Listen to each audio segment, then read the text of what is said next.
Dit is de laatste Nederlandse otter die deerritten is van de oude populatie.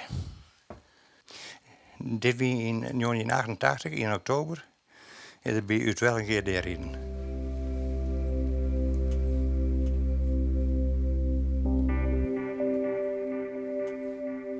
Even liep het erop dat het spoor van de otter in Friesland deerrinnen zoer.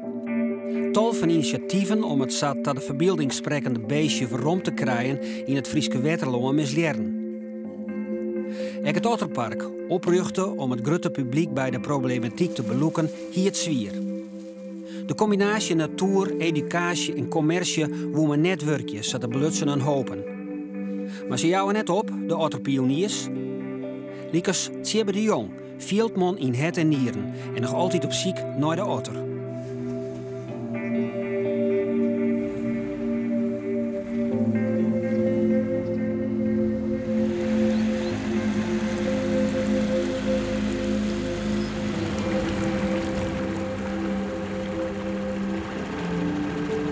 Maar zoals die dieren die lezen hier dan op vakantie sliepen, onder een beendepaal zou het heen.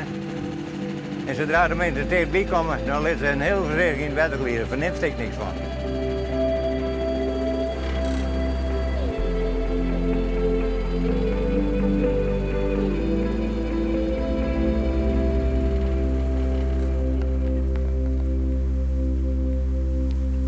Ga eens even terug op je plek, Lulu. Ga eens terug op je plek. Lulu, terug. Oké. Pontus, heb je er een beetje zin in? Dit is Aqua Zoo, het oude otterpark. Maar nou met volle meer beesten als de otter. Al in 2001 werd duidelijk dat een park met alleen maar otters geen toekomst hier. Maar dat slagen de eigenaar van Doe maar net om er een succes van te maken. En in 2015 ging de beste toen zelfs failliet. En zwemmen zij hier lekker door het verblijf heen? Maar er is weer een nieuwe eigenaar. Manager Martin van Hees zit vol plannen en ideeën.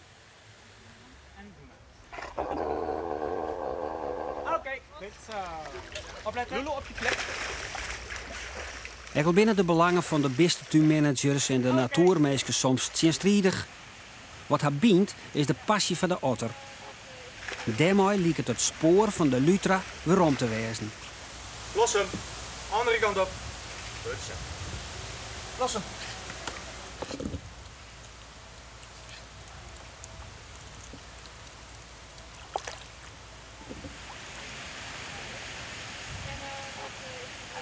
In april gaat Aqua Lutra officieel open en er wordt een soort verwachten van die eerste weken. We verwachten er toch wel een heleboel van. Het is paasvakantie, mensen zijn vrij en we denken dat we hier de mensen toch een heel aardig middagje of ochtendje uit kunnen bieden. Aqua Lutra, we hebben die naam bedacht omdat dat eigenlijk heel goed aangeeft wat we daar wilden. Aqua, het gaat om het water. Het gaat ons niet alleen om de otter. Als wij iets voor de otter doen, doen we een heleboel gelijk voor andere dieren. Die een minder hoge aaibaarheid hebben. Zoals ook bijvoorbeeld insecten, maar ook de waterspitsmuis bijvoorbeeld. Dus vandaar aqua. En Lutra, dat is een Latijnse naam voor de otter. Want de otter was toch altijd wel de hoofdrolspeler. Het was altijd een natuur- en milieu-educatief park. En ook altijd als een middel. We hebben het nooit als doel op zich gezien. Dat wat de stichting ondertussen deed voor de otter en het zoetwatermilieu, dat was het belangrijkste. Maar je moet het aan de mensen laten zien. En dat deden wij in het park.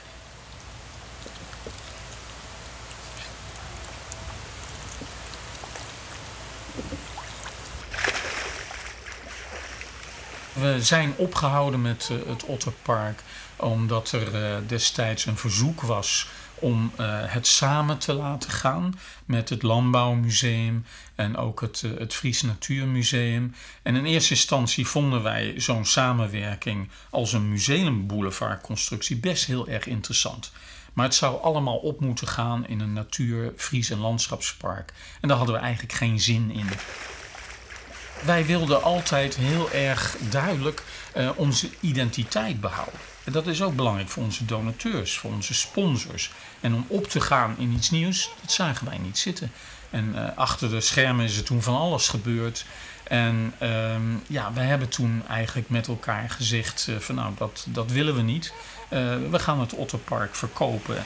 En wij zijn eigenlijk verder gegaan met onze kernactiviteiten. Want ik vertelde al, het park is altijd een middel geweest. En het middel had al een heleboel voor ons gedaan. Had de otter bekendgemaakt, onze boodschap bekendgemaakt. En nu moesten we ook veel meer tijd besteden aan die herintroductie.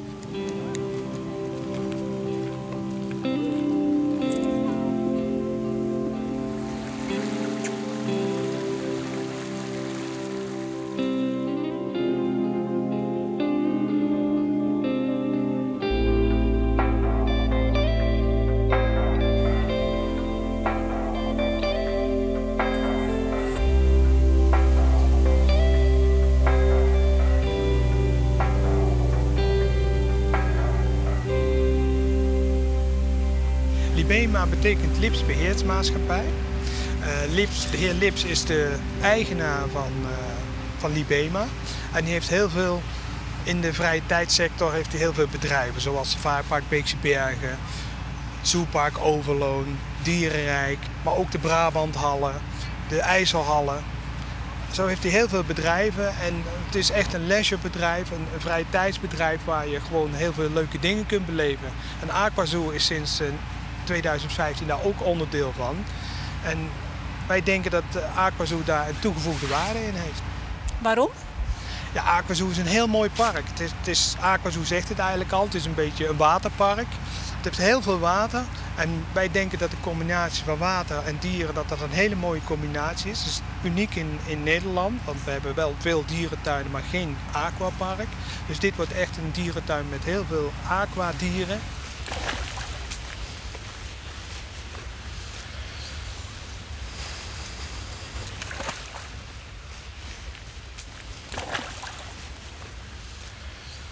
Aquazoo had wat achterstallig onderhoud, dus we hebben heel veel onderhoud moeten doen. We zijn daar ook nog druk mee bezig.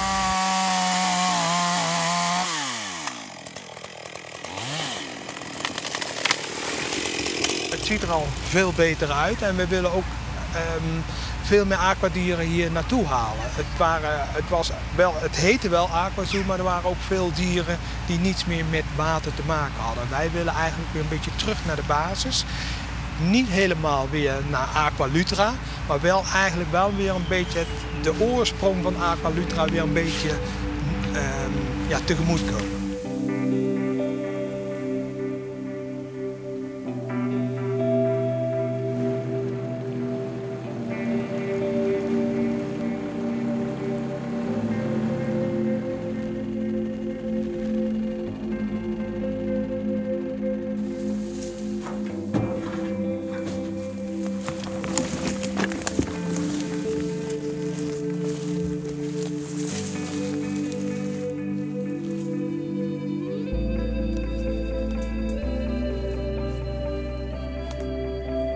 Ik zet hier de wildrijfcamera op. Ik zie wat je langskomt. En dan het meer van de otter, maar ja, zulke plakken, daar komt alles er langs. Toen kan je vogels treffen en toen kan je otter treffen, maar de matten en de vos en alles komt hier langs. En dan kan je zien wat er hier in Orreveen leeft. Want je bent altijd nachts waar, dat doe zulke dieren nooit. En nou zulke ze al.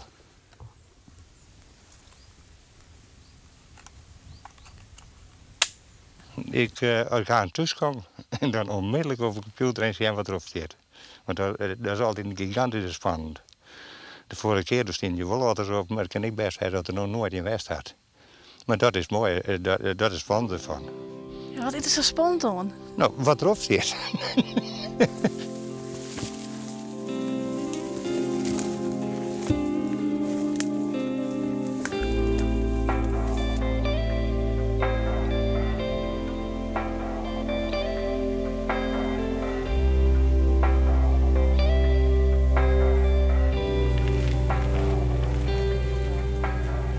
Mensen willen heel graag herkenbare dieren zien en hier waren het toch een beetje dieren, wat kleinere zoogdieren. Dus wij willen er grote zoogdieren aan toevoegen, zoals ijsberen, nijlpaarden, reuzenotter. Dat zijn voor de mensen dieren waarvoor ze weer naar een dierentuin gaan. En als ze dan hier zijn, moeten ze ook een heel leuk dagje uit hebben. Kijken alleen is niet meer genoeg tegenwoordig. Je moet ze kunnen ruiken, kunnen voelen, kunnen aanraken. Ja, de auf und dann aufsteigen und das überstaan. Nou, terwijl we naar het midden van het meer varen, vertel ik graag wat over onze dieren. Wij hebben hier namelijk 3 dieren zwemmen.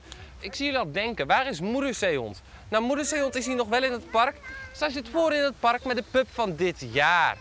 En ze zullen te zijner tijd ook hier naar de zeehondensafari te verhuizen. Oké.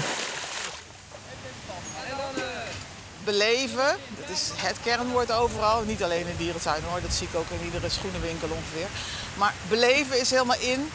En ja, daar moet je dus wat mee proberen. Je moet proberen mensen niet een traag bezoek. Ze willen graag een levendig bezoek, een avontuur beleven. Ja, en dat is niet altijd even makkelijk. Wat vind je ervan? Ja, ik ben natuurlijk wat ouder, dus ik heb daar iets minder last van dat ik dat zo nodig moet. Ik vind het zelf juist heel erg leuk om voor een verblijf te gaan zitten. Daar echt een poosje te blijven zitten en te kijken wat er gebeurt tussen die dieren. Maar je moet daarin inspelen. Je wilt je bezoekers houden. Als die bezoekers er niet zijn, dan kan je dat verhaal ook niet kwijt. Nou, dan is de dierentuin heeft ook geen nut meer. Omhouden.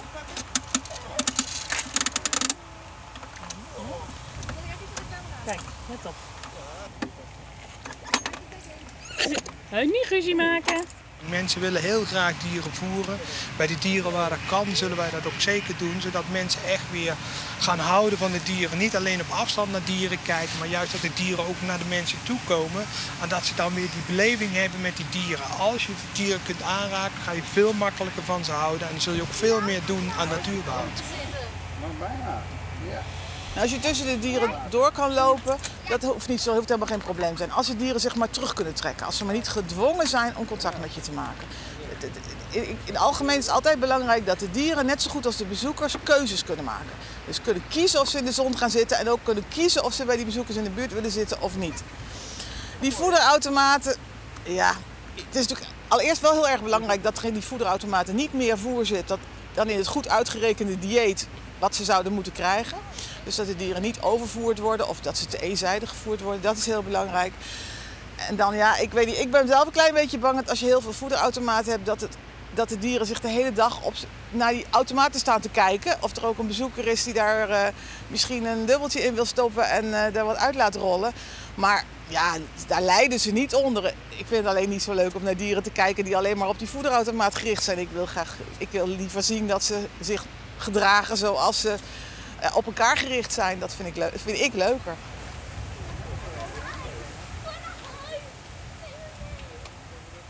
Wat is de grootste uitdaging voor Aquazoo? Dat we weer herkenbaar worden en dat er ook weer heel veel bezoekers komen. We hebben best wel een leuk aantal bezoekers, maar er mogen er best nog wel wat meer zijn. En dat Friesland ook weer een beetje trots kan zijn op Aquazoo. Ja, want hoeveel bezoekers willen jullie trekken? We hebben nu ongeveer 100.000 bezoekers en we denken 150.000 tot 200.000 bezoekers per jaar te kunnen trekken. Ja, en dat is ook nodig om rendabel te zijn? Nee, in principe zijn we met 100.000 wel rendabel. Dat is helemaal geen probleem. Maar als we echt alle investeringen willen waarmaken op een korte termijn, dan is het fijn als er veel bezoekers komen. Blijven we op de 100.000 of gaan we naar de 150.000, dan zullen die investeringen wat langer duren. Waarom zal Aquazoo in de toekomst geen financiële problemen krijgen? Is de situatie nu een stuk beter? Omdat we nu onder Libema vallen, dan zijn we met een hele hoop parken samen, dus kunnen we heel veel kosten delen. Daarom zijn de kosten heel erg naar beneden gegaan. En kunnen we met 100.000 bezoekers wij het prima redden. Hoe meer bezoekers we hebben, hoe meer we kunnen investeren, hoe makkelijker het voor ons wordt en hoe mooier het park eruit ziet.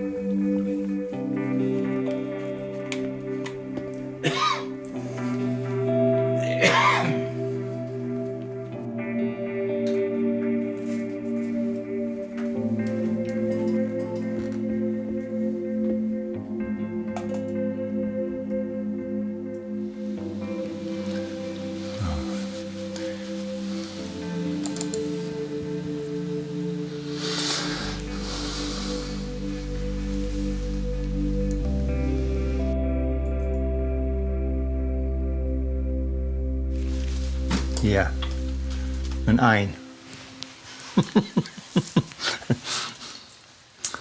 Ja. Er zwemt nog één langs. Ja, een bosmuis. Ja, vos. Concreet achter bij mij. Dan gaat er even op.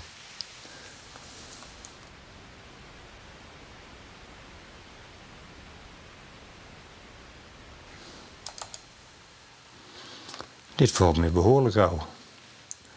Ja.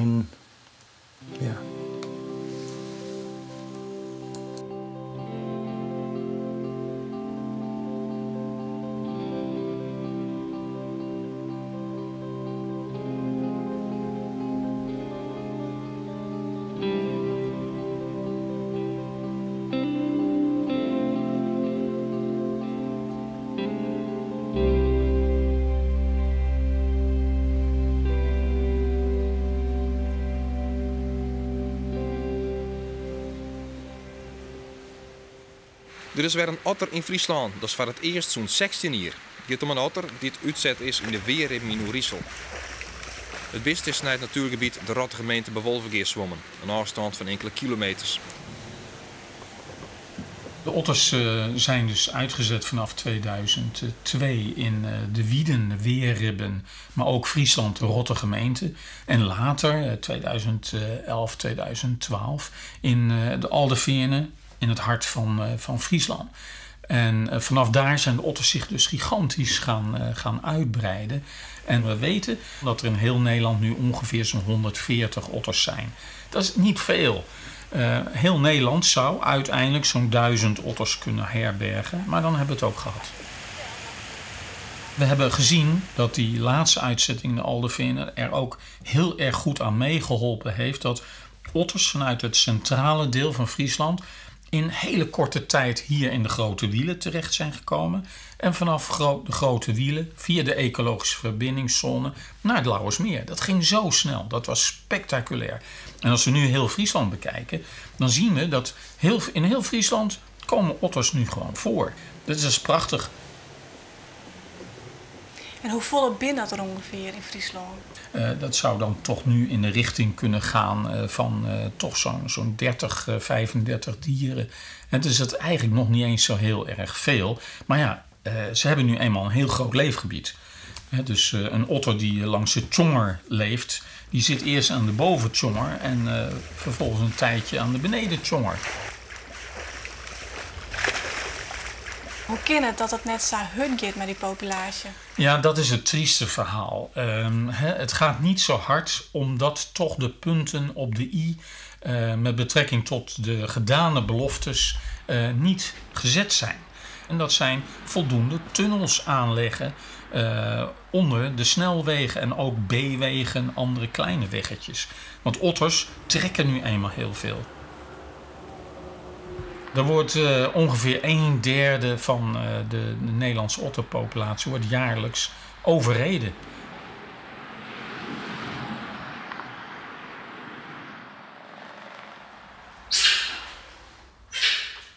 We hebben hier de reuzenotter zitten. En we willen nog de Canadese otter. Die komt hier in het verblijf hiernaast te zitten. En dan houden we nog de kleinklauwotters. En die zitten nog ook hier in de buurt. Dus dat we 3 soorten otters bij elkaar hebben. Dan hebben we een heel kleintje, een middelmaatje en de allergrootste. Het is nog even wennen voor hem. In het begin vond hij het wat eng. Duurde het wat langer voordat hij echt naar binnen kwam. Maar nu zijn die twee onscheidelijk eigenlijk. Ze zijn altijd bij elkaar, lekker aan het spelen, aan het ravotten. En her en der wat plantjes aan het vernietigen in het verblijf natuurlijk. Dat is wel weer jammer, ja. Dat is inderdaad jammer, maar we hebben het voor ze over gelukkig. Ja. En waarom vinden jullie het belangrijk om toch veel aandacht voor de otter te houden? Nou, de oorsprong ligt hier eigenlijk bij de otter. Het was het Aqua Lutra Park, dus het was echt Lutra, dat is echt de naam van de otter. Dus daar ligt de oorsprong. Dus we wilden eigenlijk toch nog wel iets met de oorsprong doen. De Europese otter, ja, die sliep te veel, dus we zeiden van ja, die gaat het niet worden. Maar vandaar ook dat we voor de reuzenotter gekozen hebben, omdat dat een heel actief dier is. De Eurasiatische otter, onze otter, is een lastig dier om te houden en heeft heel veel aandacht nodig. En daar moet je de nodige kennis voor hebben. Het is dus heel goed mogelijk en ze zijn heel goed te tonen aan het publiek. Dat blijkt ook wel, ook in het buitenland, in andere dierentuinen. Bijvoorbeeld dierentuin Blijdorp, Diergaarde Blijdorp, heeft Eurasiatische otters. En die zijn heel erg goed te zien. Dus het kan wel. Ik zeg niet dat we het nooit zo gaan doen. Maar we denken er toch wel aan als we ooit een keer de kans krijgen om toch nog wel die Europese otter hier weer te introduceren. Maar dan zullen we het niet alleen maar de Europese otter doen. Dan zullen we het echt in combinatie doen met andere otters. Omdat we wel willen laten zien dat hoe de otter eruit ziet. En met de Europese otter heb je te veel kans dat je hem net niet overdag te zien krijgt. Nou ja, misschien willen ze nog een keer met ons in overleg. En dan willen we hen best wel helpen om de Eurasiatische otter ook hier zichtbaar te maken. Je hoeft niet per se de Europese otter te hebben om iets goeds te doen voor de natuur. Wat belangrijk is dat mensen die dieren zien. En als ze een otter zien, weten ze hoe belangrijk die otters zijn, hoe leuk die dieren ook zijn. Ondanks dat je ze dan niet in een dierentuin ziet. Maar dit zijn eigenlijk de ambassadeurs voor de Europese otter.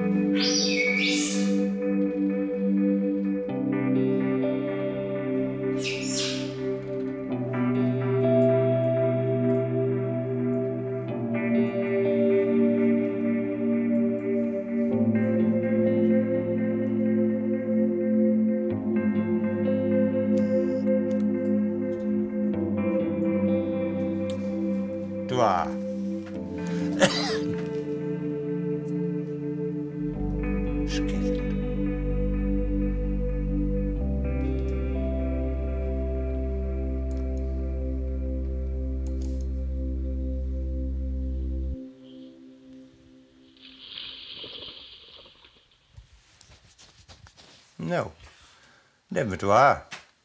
Zeuren zo aan. Daar komt de rijden aan.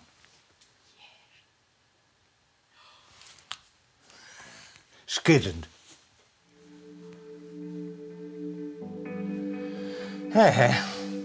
Dit wordt wel goed. Ja, zo, daar redden we.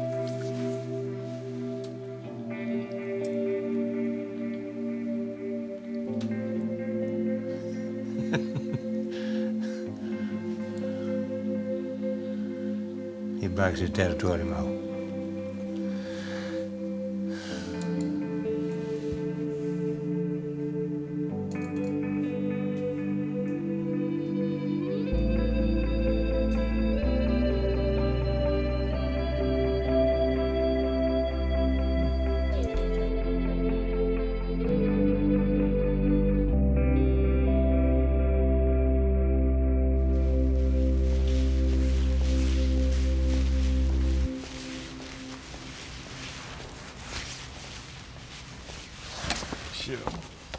Dan loop ik nu in het nijlpaardenverblijf, in het toekomstige nijlpaardenverblijf. Hier zitten straks de nijlpaarden binnen. En als ze dan daarheen zwemmen, dan kunnen ze daar naar buiten toe. En dan komen ze in het buitenverblijf. En daar kunnen ze dan lekker nog zwemmen, kunnen ze in de zon liggen. En dan hebben we een prachtig nijlpaardenverblijf. Het is het oude zwembad wat we dan helemaal weer gebruiken als nijlpaardenverblijf.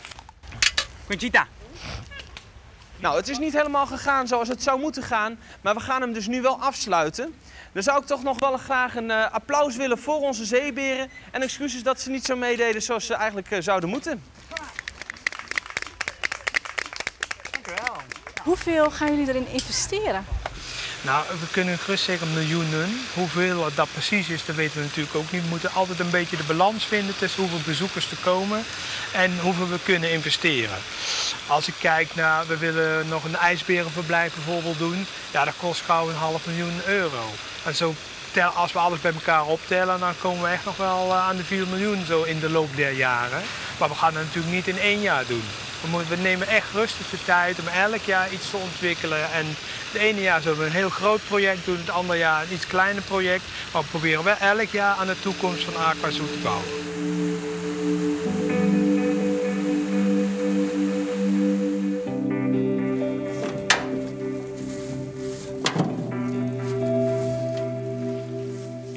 Hier is het best.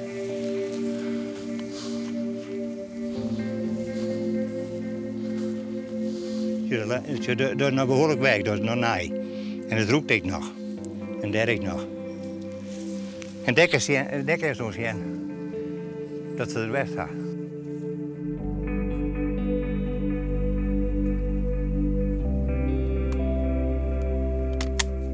Het had mij altijd geïnteresseerd. Dus jokst het nooit en dan vindt ze alleen de stroom bij waarom en wisselt. En ja, ik hou zo liefst bij en ik het altijd schitterend van. Waarom? Ja, waarom? Waarom met mooie beestjes? Ze boort zich gigantische boot. Hoeveel otters beren ongeveer? Ik denk, we schatten de populatie hier in Harderveen op 5 tot 10. Het water is gigantisch geworden. En dat zoekt nu gewoon een viskweb rondkomen. En er binnen meer natuurgebieden onderwandelen komen. Want ja, op een gegeven moment weer een gooie eiland is. En nu zit het toch weer. Ja, dat is een lange kleer natuurlijk, want die hadden het er ook gewoon. Daar ben je druk mee bezig en daar ben ik heel blij om. Want ja, op een gegeven moment dan, als dat droog is, doe ik even alles uitzetten. Maar als de knelpunten net opgelost worden, ik heb met de voet en ik, als dat net opgelost wordt, dan rijdt ze op een gegeven moment al je neer. En al werd je.